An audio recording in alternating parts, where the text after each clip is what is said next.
Assalamualaikum warahmatullahi wabarakatuh. Perkenalkan, saya Rini Dwi Septiani, dosen program studi pendidikan bahasa Inggris, Fakultas Keguruan dan Ilmu Pendidikan, Universitas Bina Bangsa. Bidang keilmuan, pendidikan, bahasa, dan sastra Inggris dengan NIDEN 0422099401. Pada kesempatan ini, saya akan memaparkan pernyataan diri dosen pada Unjuk Kerja Tridharma Perguruan Tinggi atau PDD UKTPT pada tahun 2025 dalam bidang pengajaran. Salah satu mata kuliah yang saya ampu pada semester ganjil adalah English Evaluation and Assessment pada semester 5. Mata kuliah ini merupakan mata kuliah wajib dengan bobot 2 SKS. Mata kuliah ini bertujuan untuk memberikan konsep pemahaman teoritis pada mahasiswa tentang prosedur evaluation and assessment. Secara praktis, mata kuliah ini membahas proses mekanisme penyusunan tes dan evaluasi pembelajaran bahasa, jenis tes dan evaluasi, kriteria penilaian dan evaluasinya. Kemampuan mahasiswa dalam menganalisis prosedur penilaian dan evaluasi pembelajaran bahasa Inggris secara detail, serta kemampuan mahasiswa dalam mengaplikasikan prosedur penilaian dan evaluasi pembelajaran bahasa. Capaian pembelajaran pada mata kuliah ini yaitu mahasiswa mampu mengetahui ruang lingkup English Evaluation and Assessment. Mahasiswa mampu memahami jenis-jenis pendekatan dalam penilaian bahasa serta mampu menganalisis karakteristik tiap-tiap pendekatan. Mahasiswa mampu memahami serta menerapkan prinsip dan prosedur objective and subjective testing dalam penyusunan tes objektif serta tes esai. Mahasiswa mampu memilih secara tepat pendekatan dan model penilaian untuk kepentingan pembelajaran bahasa Inggris, baik itu test of grammar and usage, vocabulary, listening comprehension, oral or speaking evaluation, reading comprehensions, maupun writing evaluation. Pokok bahasan pada mata kuliah ini adalah sebagai berikut. Pertama, Introductions to English Evaluation and Assessment. Kedua, Approach to English Evaluation and Assessment. Ketiga, Objective Assessment. Keempat, Test of Grammar and Usage. Kelima, Vocabulary Assessment. Keenam, Listening Comprehension Test. Ketujuh, Oral Production Test or Speaking Assessment. Kedelapan, Reading Comprehension Assessment. Kesembilan, Writing Skills Assessment. Kesepuluh, Criteria and Types of Tests. Ke-11, Interpreting Test Course. Metode yang digunakan pada saat pembelajaran English Evaluation and Assessment yaitu dengan menggunakan metode discussion and reflection melalui pendekatan student-centered learning. Pada metode ini, mahasiswa berinteraksi aktif dalam diskusi dengan proses pemikiran mendalam melalui refleksi. Diskusi meningkatkan mahasiswa untuk berbagi ide, sudut pandang, dan informasi. Sementara refleksi mendorong mahasiswa untuk mencoba menyesuaikan dengan pengalaman pada bidangnya. Ada 2 referensi buku yang saya gunakan pada mata kuliah ini.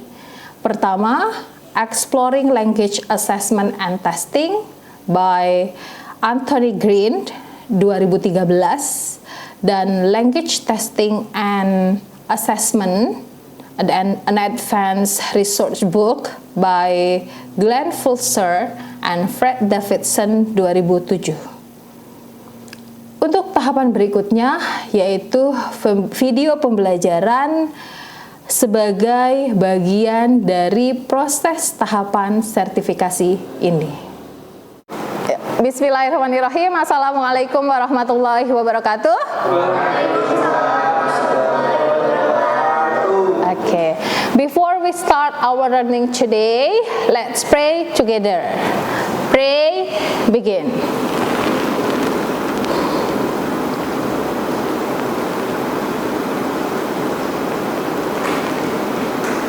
Finish. Okay. Good afternoon, class. Good afternoon. How are you today? Yeah, Alhamdulillah, I'm fine. I'm good. Yeah. Okay. Welcome back to my class. It is English Evaluation and Assessment class. Yeah. It is our 4th meeting, and the 4th meeting is the topic is test of grammar and usage. Ya, apa sih topik yang sudah dibahas di minggu lalu? What do you know? Before we go to grammar and usage. Yes, what, Faldo? The objective assessment. Okay, good. About objective assessment, itu yang sudah kita bahas di minggu lalu. Oke, Miss Rini mau tanya nih pemahaman tentang materi minggu lalu. What do you know? What is the difference? Ada yang namanya subjective assessment and objective assessment. Okay, raise your hand, please. Okay, please, Kafi. The difference between subject and objective assessment is for subject assessment, it's for student the abilities and be creative or critical constructing. Yes. Their answer. Subjective assessment include Yes. Respond with short answers, Okay. craft their answers, and respond to theoretical scenario. Okay, theoretical scenario, and then objective. And for the objective assessment, it's far more exact, such as single correct answers, multiple choice, true or false, and fill in the blank. Okay, its objective is such as multiple choice, true or false, yang jawabannya sudah pasti itu objektif. Sedangkan yang jawabannya memang membutuhkan critical or creative, the students itu yaitu subjektif. Okay, ya. The test of grammar and usage now. It is our materials, our topic materials for today. Sebelum kita ke tes yang selanjutnya, tes grammar tuh apa sih, Miss? Nah, it is our table of content. The first is introduction, the second is test of grammar and usage, the third is types of test, and the fourth is conclusions. Ini topik yang akan kita bahas pada materi hari ini. Nah, what do you know about tes? Apa sih tes itu? Ya, kita nih, teman-teman nih, sebagai calon guru, nah, pasti akan memberikan tes ke murid-muridnya. Ada yang namanya evaluasi dan penilaian kepada siswanya. Apa tes itu? Yes, please, Faldo. To know ability the student. To know the ability of the students. Okay, thanks, Faldo. Anyone? Raise your hand. Reza? Please, Reza. To make some skill for the student. Okay, to make some skills ya. Nah, okay, thank you. Okay, test may be called as a tool, a set of questions, an examination which used to measure a particular characteristics of individuals. Nah, to know a particular characteristic bisa itu tambahan ya. Tadi sudah di perwakilan yang sudah menjawab. Ini lebih lengkapnya lagi tentang tes. Next, it is something which provides information regarding individual's ability. Tadi ada yang diucapkan oleh Valdo. Knowledge, ya, performance and achievement. So, teman-teman sudah paham tentang tes. Nah, we will go to grammar. Nah, setelah pasti sudah tahu ya di semester-semester sebelumnya sudah ada mata kuliah grammar, sudah ada pembahasan tentang grammar. Grammar itu apa sih? Nah, why we should learn grammar katanya. Kenapa? Nah, tahu ya, grammar itu ada bayangan tuh seperti tenses ya, pattern of the sentence gitu kan? Ya, let's go to grammar can be understood as grammar atau tata bahasa atau struktur kata or the rules for using English both orally and in writing. Bisa dalam bentuk oral ataupun bentuk tulisan.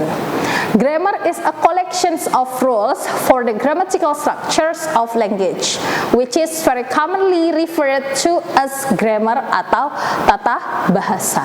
Ya, ini yang dimaksud dengan grammar adalah struktur kata atau tata bahasa. Setelah tadi pembahasan tes, lalu grammarnya, and now learning grammar is very important to start from the basics first. Ya, kalian sudah kan mempelajari grammar ini di semester bawah kan? Di semester 2, di semester 3, bahkan semester 1 sudah ada English grammar kan? Ya, this is because it will be easier for us to master something if we have understood the basics. Ya, sangat penting untuk kita pelajari dari dasarnya ketika kalian mempelajari bahasa Inggris. Grammar won't just demonstrate your English skill.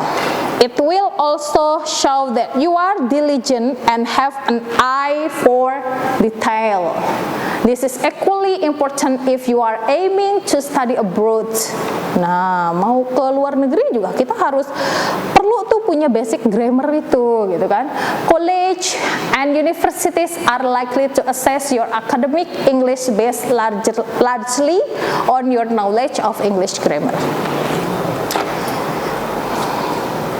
Now what is test of grammar and usage? Maksudnya ini bagaimana sih cara memberikan suatu evaluasi dan penilaian terhadap mata pelajaran grammar gitu loh.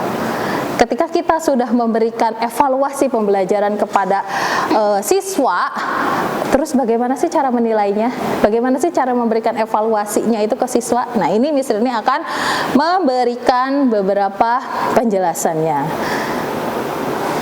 Test of grammar usage is a type of exam or test designed to measure a person's knowledge and understanding of the rule of grammar or grammar in a particular language.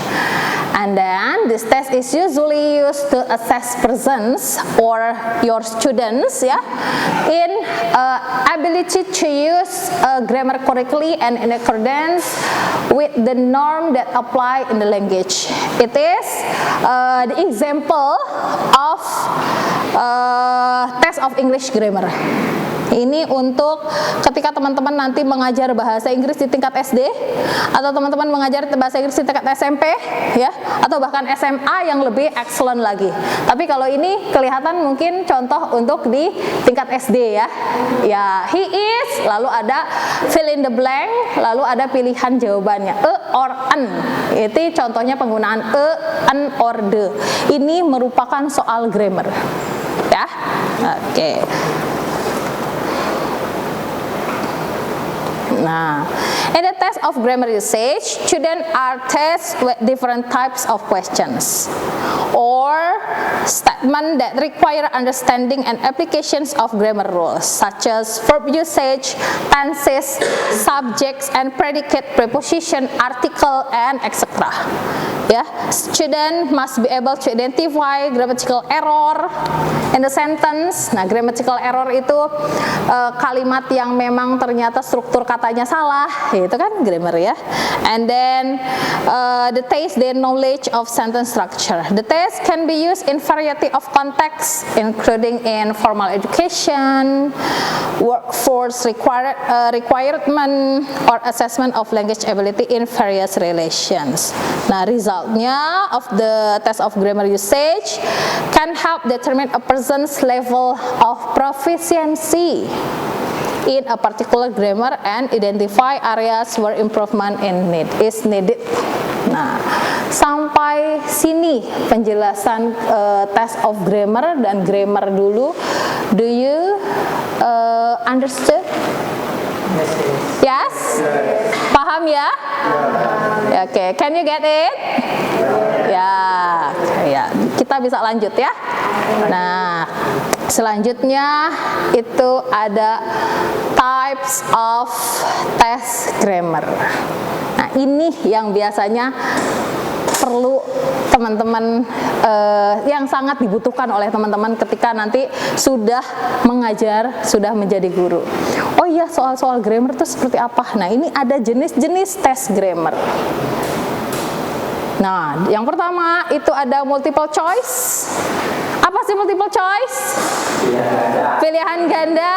Ya, yang pertama itu ada pilihan ganda. Soalnya biasanya ada A, B, C, D, or E gitu ya. Atau biasanya kalau untuk beginners sampai A sama B saja gitu kan. Oke. Nah, di situ. Lalu yang kedua, fill in the blank. Ya, teks yang kosong, teks yang rumpang atau teks yang hilang gitu ya. Ya. Nah, in this test, participant have to fill, harus mengisi blank space-nya itu in the sentence with the correct word. Nah, ada yang memang word-nya itu sudah disediakan, ada yang memang word-nya itu belum disediakan, ya kan? Pernah kan melihat soal grammar yang word-nya itu ada yang diacak, ada juga yang memang word-nya kita harus mencari sendiri, gitu ya. Oke, tergantung level dari tes grammarnya itu untuk beginner kah, intermediate, atau high level. Next, nah ini contohnya, fill in the blank, she is blank to the store. Oke, it is error correction test. Nah, berarti ada yang mencari errornya ya. Okay, in this test, participants are given sentences that contain grammatical errors, and they have to identify and correct the errors. Example, we don't like vegetables. Errornya itu don't should be replaced with doesn't. Nah, kenapa? Nah, harusnya he doesn't like vegetables. Oh iya, kok kelihatannya kalimatnya bener kok gitu ya, tapi ternyata dari grammarnya itu salah, harusnya doesn't. Oke, ini error. Nah, the fourth is sentence transformation test. Nah, itu sentence transformations berarti participants are given atau students are given an initial sentence and they must turn it into a sentence with the same or similar meaning, but with different words or grammatical structure. Nah, for example, starting sentence, he is too tired to run, bisa ditransform menjadi he is so tired that he can't run. Ya, artinya sama ya. Artinya sama nggak? Ya, sangat lelah katanya untuk berlari. He is so tired that he can't run.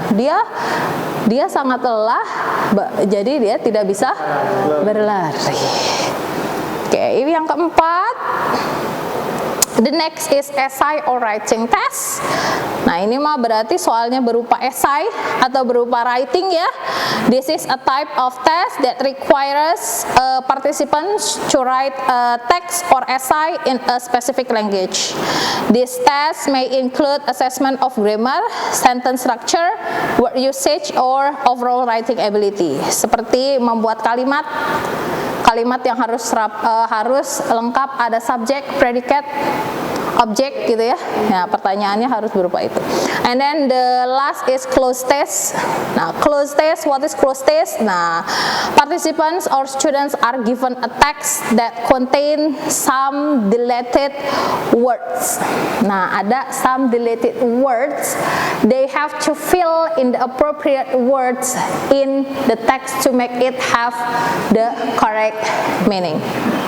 Nah, ini contohnya untuk cloze test. Oke? Oke.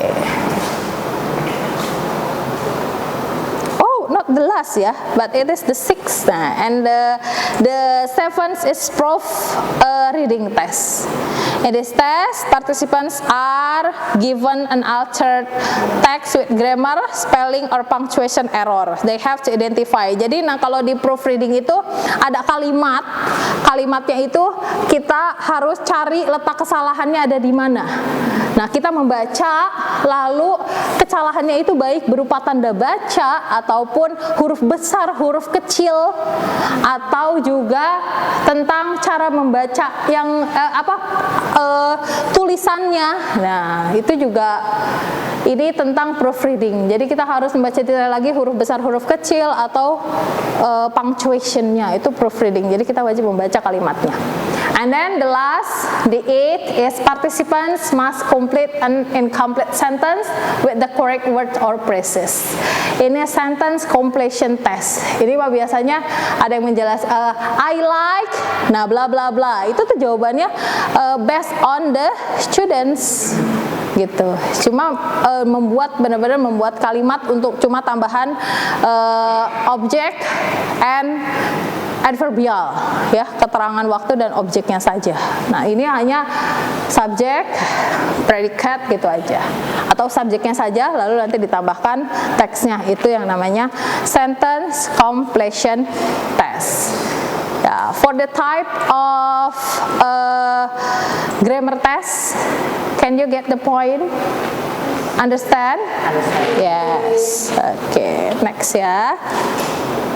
Nah, before we go, to the conclusions. Nah, tadi itu sudah dibahas tentang test of English grammar, ya. Kita coba ke conclusionsnya. Jadi apa sih? Ya, coba ada yang ingin memberikan conclusions in bahasa Indonesia? It's okay, boleh? Boleh, tentang apa sih yang sudah kita bahas hari ini tadi? Ini kan nih udah nih Miss Rin berikan conclusionnya. Boleh in bahasa sekarang. Yuk. Davin, do you want to have a conclusions? Oke, jadi pembahasan grammar tuh, ya test of grammar. Ini adalah mengacu pada penilaian atau pengujian Yes. yang mengevaluasi daripada para individual tersebut. Pemahaman individual tersebut dan penggunaannya juga, atau penggunaan daripada grammar tersebut dalam penggunaan bahasa. Tujuan tes tersebut itu untuk mengukur seberapa jauh grammar usage atau penggunaan grammar tersebut bisa dikatakan proficiency atau ahli atau tidaknya gitu ya. Yes. Using grammar correctly and effectively in a right communication, yang mana menggunakan grammar itu secara benar atau efektif dalam komunikasi yang tertulis. The test typically includes questions that involve correcting grammar errors in sentence, yang mana si tes tersebut biasanya atau tipikalnya itu memiliki pertanyaan yang mendorong atau mencari koreksi-koreksi grammar error dalam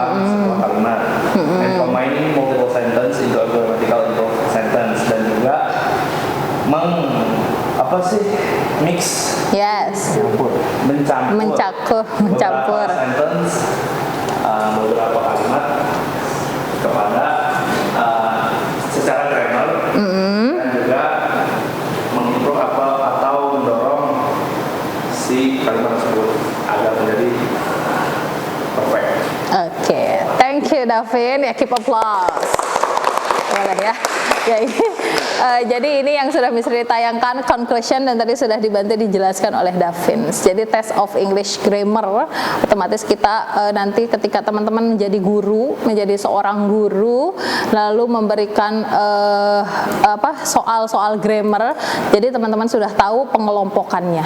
Pengelompokan, oh ya ketika kita mengajar beginners, oh berarti cocoknya apa nih? Mau tadi itu berkesinambungan dari materi yang sebelumnya. Ada objektif, ada subjektif. Nah, kita mau biasanya kalau grammar itu kan misalnya mau pakai multiple choice nih, memberikan soal grammarnya multiple choice. Oh iya, berarti itu penilaiannya objektif, gitu kan? Ya. Tapi kalau misalnya untuk grammar ini cocoknya masuknya ke objektif atau subjektif? Ya, lebih banyak objektif karena memang jawabannya sudah pasti itu. Tidak boleh diganggu-ganggu lagi, tidak boleh di otak-atik lagi ibaratnya ya.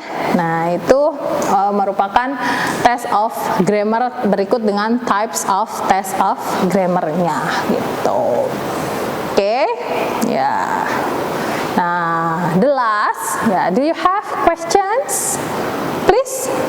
Oke. Siapa namanya? Lois. Lois. Oke, please Lois. What is difference close test and fill in blank? What is the difference between close test and fill in the blank? Belum begitu paham? Ya di situ terlihat sama ya. Tadi ya ada close test dan juga ada fill in the blank ya. Ya kalau misalnya close test, oke. Kalau close test itu sudah secara sistematis susunannya dan biasanya berupa paragraf yang dihilangkan di bagian kata keberapanya. It is close test. Nah, kalau fill in the blanks itu kalimat per kalimat dan itu tidak harus berurutan setiap kalimatnya. Bebas kita sebagai guru mau menghapus kata yang mana yang akan diisi oleh siswa. Nah, tapi kalau close test itu lebih ke paragraf. Misalnya soal cerita, pernah lihat soal fill in the blank cerita yang banyak urutan blanknya. Ada ini, di kalimat pertama yang hilang kata ini itu untuk nomor 1. Lalu di kalimat kedua ada yang hilang kata keberapa itu nomor 2 gitu kan. Nah itu untuk close test. Kalau fill in the blank bebas, misal satu kalimat ada yang blank satu kayak tadi I like atau tadi yang pakai artikel ya. Nah atau an, nah itu merupakan fill in the blank. Paham gimana Lois? Oke, get the point. Oke, that's all. Do you understand? Yes. Yeah, enough for today? Enough. No questions more? No. Yeah, do you have questions more? Okay, enough ya. Okay, thank you for discussion today. Thank you for coming in my class ya. See you next week ya. Don't forget for the assignments atau you should try to your home to make a test of grammar in beginners level ya. Yeah, you should try it at home. Okay, don't forget to break it last week. Thank you for coming today. See you. Wassalamualaikum warahmatullahi wabarakatuh.